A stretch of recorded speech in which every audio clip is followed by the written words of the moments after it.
పవన్ కళ్యాణ్ గారు లేటెస్ట్‌గా జరిగిన జనసేన పార్టీ నాయకుల సమావేశంలో, జై అమరావతి అంటే కొంతమందికే కనెక్ట్ అవుతాం. జై ఆంధ్ర అంటే రాష్ట్రం మొత్తం రీచ్ అవుతాం.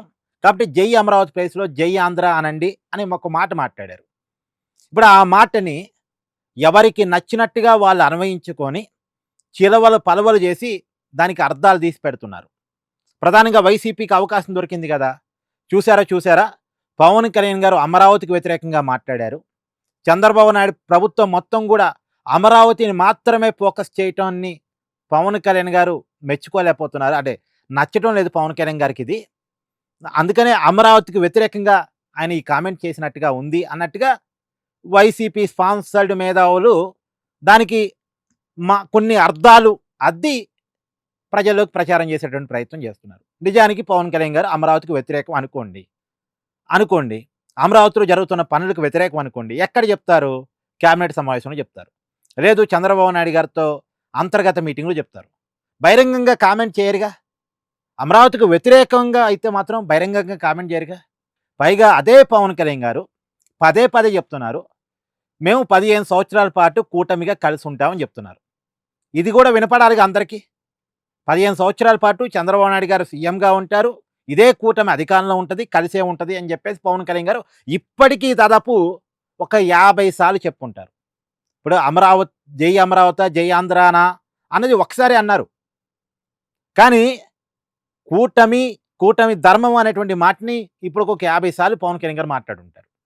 ఒకవేళ అమరావతికి పవన్ కళ్యాణ్ గారు వ్యతిరేకంగా కామెంట్ చేసే వ్యక్తి అయ్యుంటే, అంటే చంద్రబాబు నాయుడు గారి పాలసీ మేకింగ్ మీద పవన్ కళ్యాణ్ గారు అసంతృప్తిగా ఉంటే, అది ఇంటర్నల్ మీటింగ్స్‌లో చెప్పుతున్నారు. ఇలా జనసేన మీటింగ్ ఓపెన్‌గా చెప్పరుగా.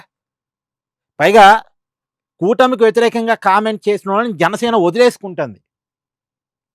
కూటమి ధర్మానికి వ్యతిరేకంగా మాట్లాడుతున్న వాళ్ళని జనసేన వదిలేసుకుంటుంది. ఇప్పుడు ఎగ్జాంపుల్ వైజాగ్‌కి సంబంధించినటువంటి అధికార ప్రతినిధి సత్య ఆయన్ని వదిలేసుకుందిగా జనసేన పార్టీ. అంత కమిటెడ్‌గా జనసేన ఉంది. పవన్ కళ్యాణ్ ఉన్నారు. ఇప్పుడు కూటమి ధర్మంగానే ఒక నిర్ణయంలోనే అమరావతిని డెవలప్ చేస్తున్నారు. పైగా అసలు వీళ్ళు చెప్తున్నట్టు ఈ కూటమి ప్రభుత్వం కేవలం అమరావతి మీద మాత్రమే ఫోకస్ చేయట్లేదుగా. ఇప్పుడు గూగుల్ డేటా సెంటర్ ఎక్కడ పెట్టుబడి పెట్టిస్తున్నారు? 1,50,000 కోట్ల పెట్టుబడి వైజాగ్‌లో పెట్టిస్తున్నారు గదా! రిలయన్స్ డేటా సెంటర్ ఎక్కడ? వైజాగ్‌లో కదా!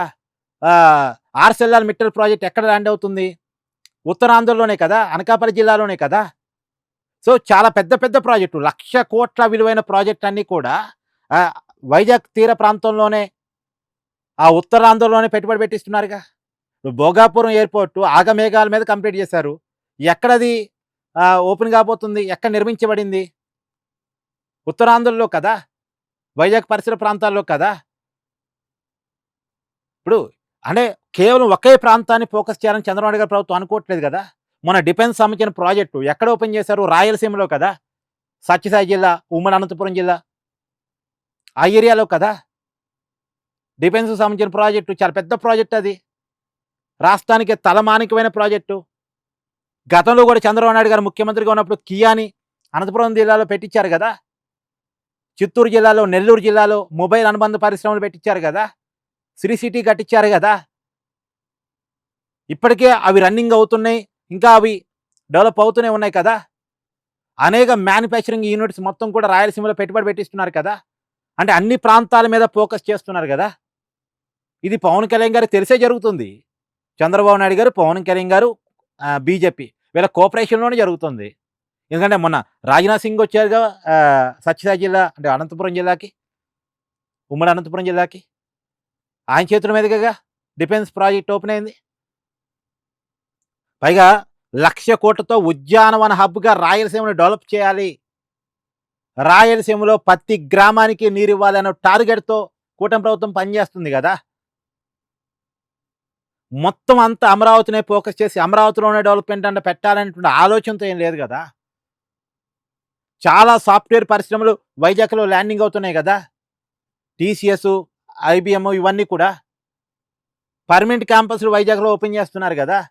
అటు ఉత్తరాంధ్ర, ఇటు రాయలసీమ, తర్వాత ఇక్కడ పర్టిక్యులర్‌గా అమరావతి. అమరావతిలో డీప్ టెక్ హబ్‌గా అమరావతిని తయారు చేయాలి. క్వాంటమ్ కంప్యూటరింగ్‌కి కేర్ ఆఫ్ అడ్రస్‌గా అమరావతిని మార్చారు. ఈ ప్రయత్నం అమరావతిలో జరుగుతుంది. అంటే వస్తున్నటువంటి అభివృద్ధిని వికేంద్రీకరిస్తున్నారు కదా!